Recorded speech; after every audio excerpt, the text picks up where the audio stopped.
when you're with somebody for 6 weeks, for 5 days a week, you need something to talk about, right? Like there's 30 minutes a day that can be really an awkward silence. But because I had all of these, this history in corporate marketing and storytelling, I said, well, why don't we just use this as a way to build a personal brand for the person? Because so much of what goes on in our heads and our self-narratives guide what we do. And how. Wait a minute. We often think about like a personal brand only if you like own a business or something. You don't think about like your own personal brand as a human being. I love that. So yeah. More about that. Yeah. I mean, and mind you, I was also I was consulting at the time for other companies still, because that was sort of my side business when I wasn't in the clinic. And the minute that I'd volunteered, because I had 2 more companies after the COVID company that I worked for, but I volunteered. By the time in 23, I just decided that I'm like, okay, I'm done with working corporate. I'm just going to come full time work and help my husband. I was very ready to just take a pause from corporate life. And so, and this is a constant theme because, you asked me, what does love well by doing good mean? And for me, I really feel like it's about not just finding your gifts, but giving them away. And so when I was faced with a patient who was obviously suicidal without saying it, I said, well, what are my gifts? My gifts are storytelling and convincing people on what the value is. And I said, what if I could take that and show a person what their value is? I love that. It's identity, right? And so many people don't know who they are. I mean, so many people, very successful people, they don't really know who they are. So I'll need to sit in that chair and discover that, because that's what makes us so incredibly unique, right? Yes, absolutely.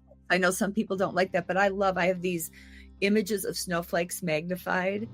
Yeah. And everyone is different. Like if you are standing in the snow, which I do in Colorado, and snow comes down, I'm always thinking every single tiny little flake is unique. That's who we are as people.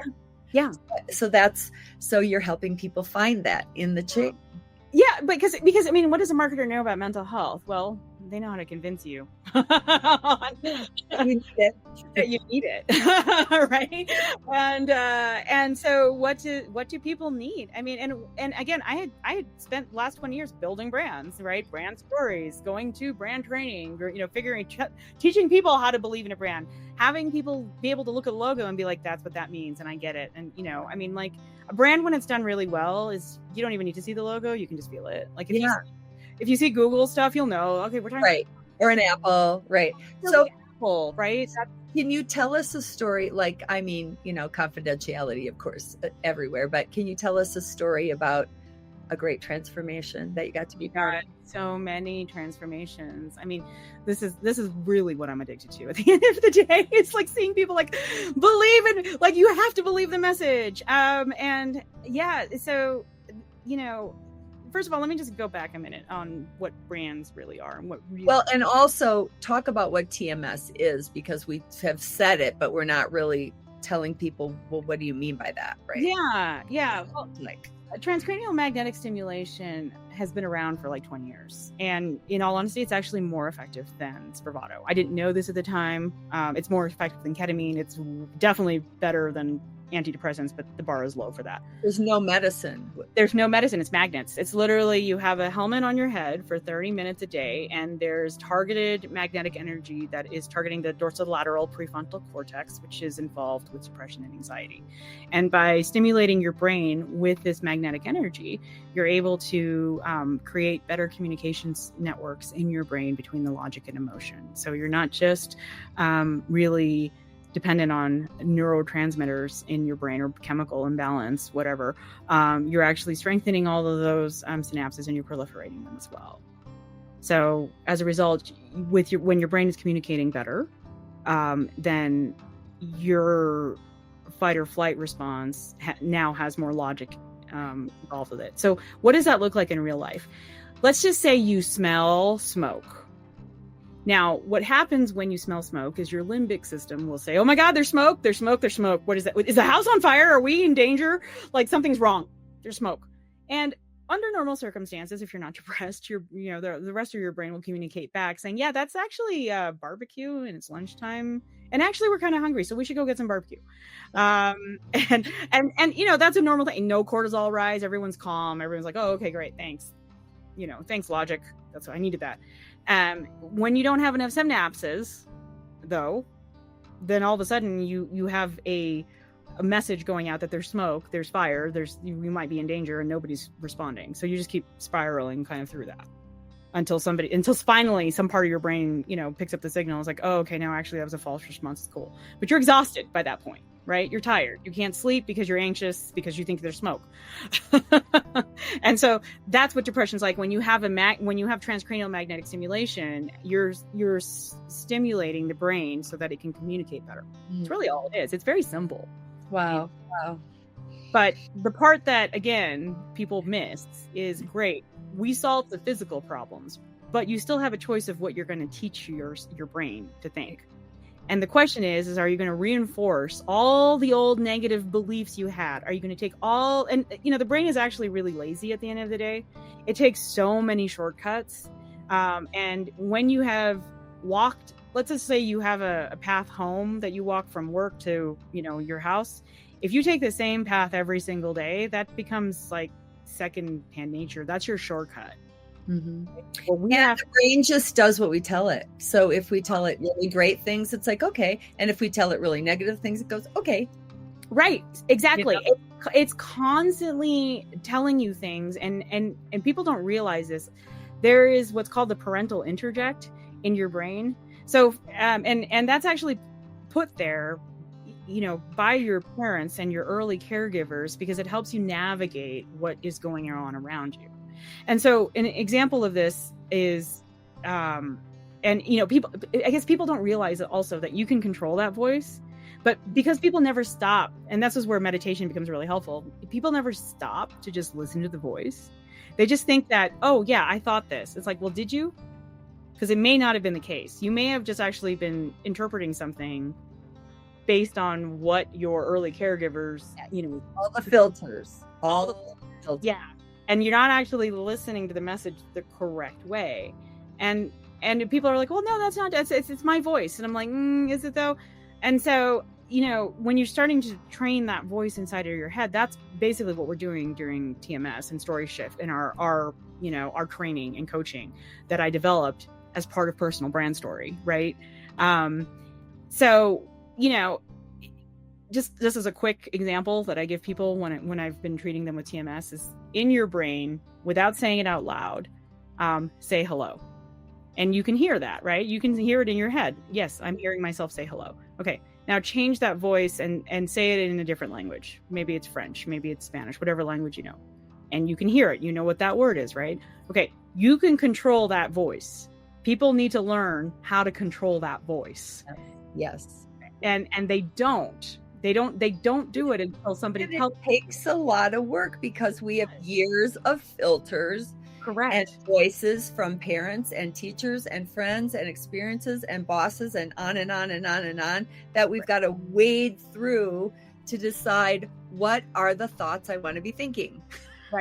Right. And that's where coaching can come in really, really, be very helpful, because as you're improving all of these neural networks and basically upgrading them, they're all fresh, right? Ready to receive new things. Yes. That is the time that you want to be training at something different than whatever got you in that chair in the first place.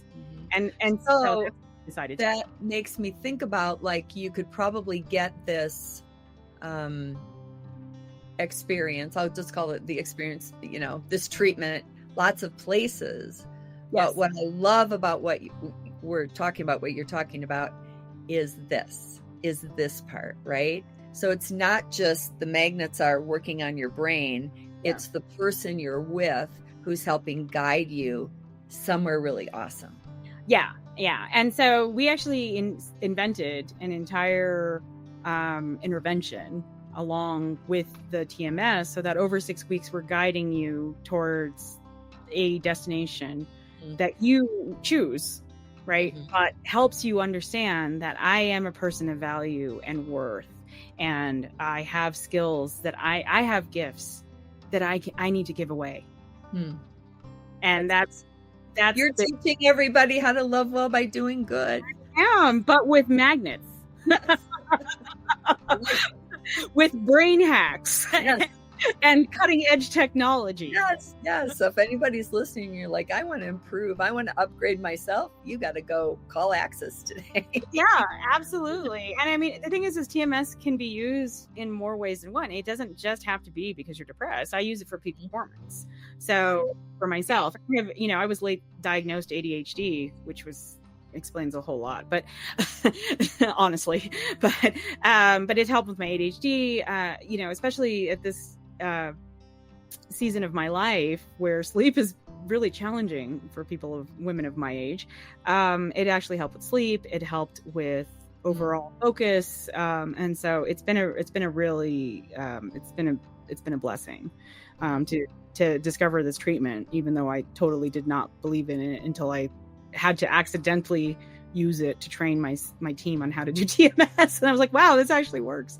But it does take a little while, so that can be a downside. Do you feel like that's kind of your next frontier to develop, this whole idea of using TMS with peak performance? Absolutely. Well, and we've been in talks with a lot of large hospital systems for their physician wellness programs, because again, so one of the things about marketing is you get really cynical about people because you can see what people do when they think nobody's looking at the data. So I have done tests where I have put out the same ad, and in one ad it says depression and the other ad it says burnout. So I can tell you just from the performance of those ads that no one is depressed, but everybody is for sure 100% burnout. Right. And so the words we use can matter with how you position mental health treatment. And, whether it's because, people associate personality or personal flaws with depression, but not with burnout. Burnout is about being an overachiever. And so the symptoms are actually nearly identical, but it doesn't really matter. A lot of people are suffering from brain fog or indecision, or they're preoccupied with drastic change. You see this particularly in physicians who have spent, years and years doing training and then realizing how much they hate it, and, are thinking about what if I became a farmer in Vermont? Right.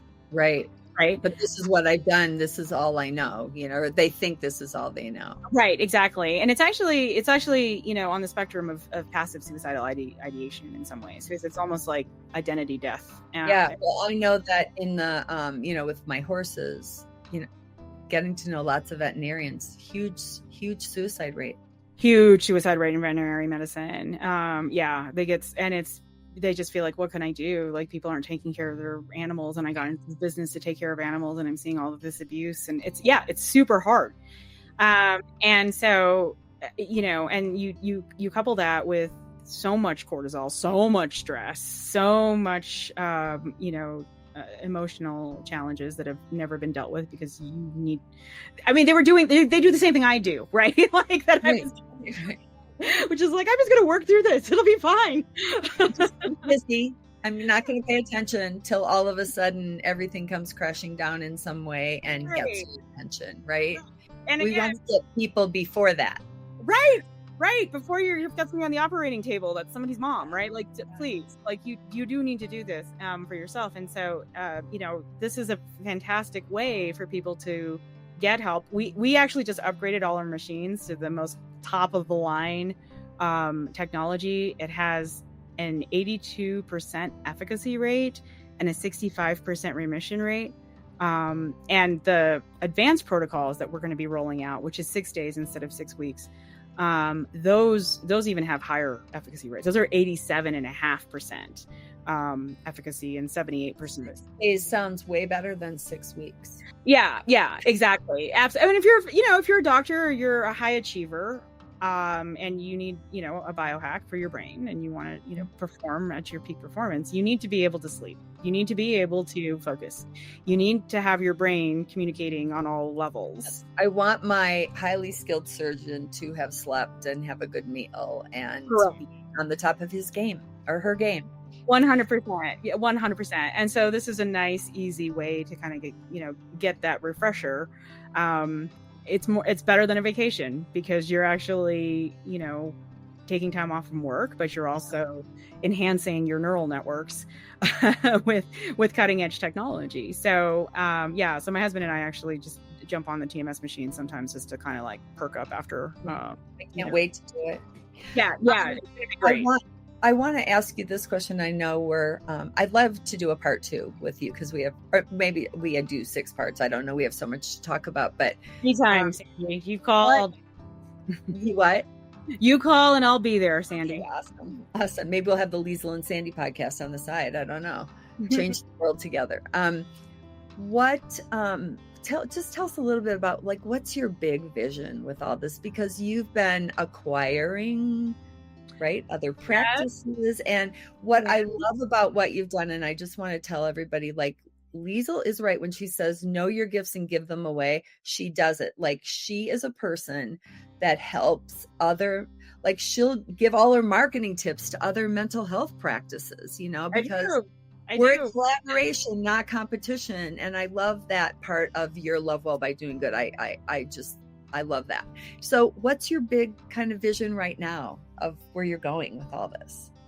Our mission has been very clear from the beginning, which is to help everyone thrive. And that is not just, everyone in Colorado, but that means all our employees as well. And other clinics, even competitive clinics. I actually have open hours on Friday where I have people drop in for consulting, and they're asking me questions about, how do I do this? Or how do I do marketing? Or how I need a loan? Or who do I talk to if I need legal advice for mental health?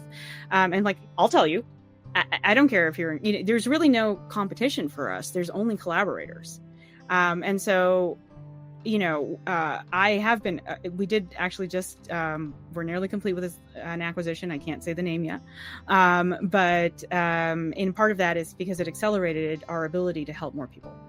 And we could build more clinics. I can go lease office space wherever I want and throw up a sign. We already have a brand that everyone knows. So it's not like I couldn't do that. But the timing was right. One thing I do know for a fact is that anytime I have struggled or have said, I don't know what to do next, something happens. And I don't know why that is. I mean, it's charmed life or whatever, but I do think that certain things happen for you when you're on the right path. And when you have found your meaning and you have found your gift, you will have enough energy and time and money and resources to do it. And but the trick being, you got to find what that gift is. And you've got to make sure that is you're living your meaning and your purpose in life. And that's what's happened. So we weren't looking for investors. We got investors. We weren't looking to buy a company. Hey, they approached us, right? So it was a kind of an interesting, it's how that all turned out. But that's really what it's about. It's really about helping everybody thrive through our gifts. Even though what would corporate marketing have anything to do with mental health? Well, turns out a lot. Because when you're trying to destigmatize something and make something as unsexy as mental health cool, you need a marketer. Yeah. Because you're telling such a different story than most people. You're telling a story that draws people that, aren't depressed. They want to improve. They want to up level their life, and I've always said, how you have a doctor you go to. Well, from birth, we just should have a therapist or a coach or something. It should be required. And our parents should definitely have that. And they're two different things, right? And I think that's the thing that people don't understand is, I think there's two kinds of people in the world. There's the people who go to therapy to feel good, and there's the people who go to therapy to be good. And Yeah. and that's there's skills that can be gained out of therapy. There's also skills that you can gain out of coaching. It's slightly different though, because coaches really have identified some real strategies for particular problems you have, whereas therapists are more focused on your emotions and how you're managing those emotions to deal with said problems.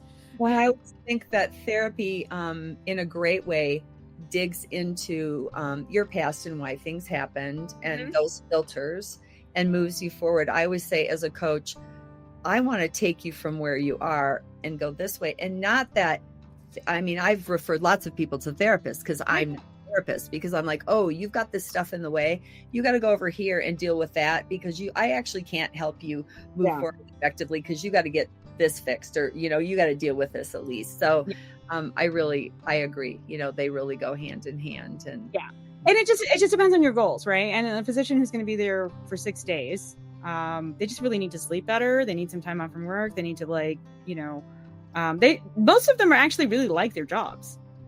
They're not people who are like, I hate my job, I hate it. It's like, actually they hate the situation and they hate how they're feeling about it, but like that can actually be improved dramatically if you start sleeping again. Well, small business owners, we teach small business owners to get off the treadmill and take a day a week off, and then take a week a month off, and then take a month a year off.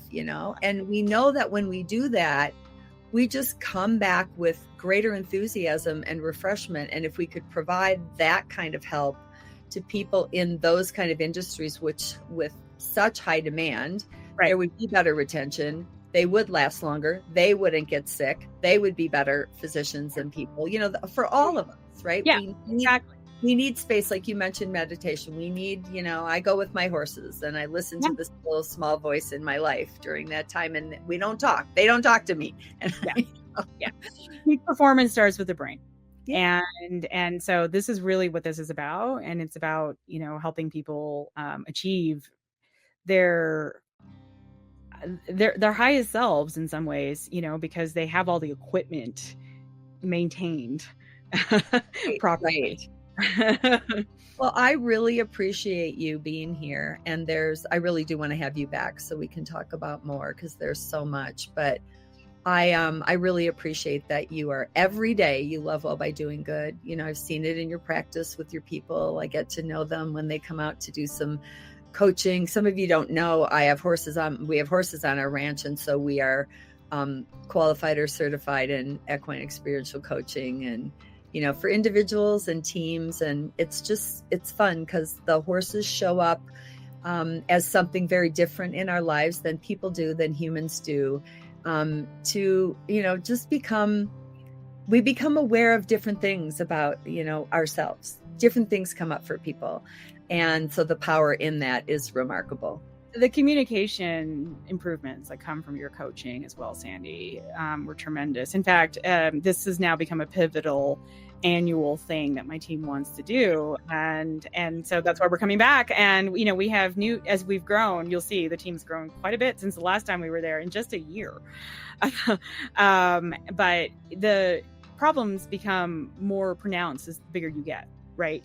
Yes. Communication becomes more challenging when you have more people in the mix, and we're still a small company. I mean, we only have like 40 people, but it's still challenging to communicate across the lines and clear the air and make sure that people feel like they're all part of the same team. And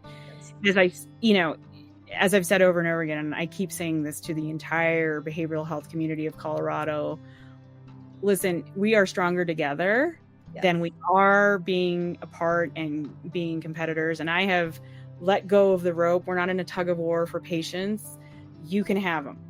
I will help you get them. I know you refer people out to other agencies all the time. I make it my business to know every therapist I can find, because we are constantly sending people out.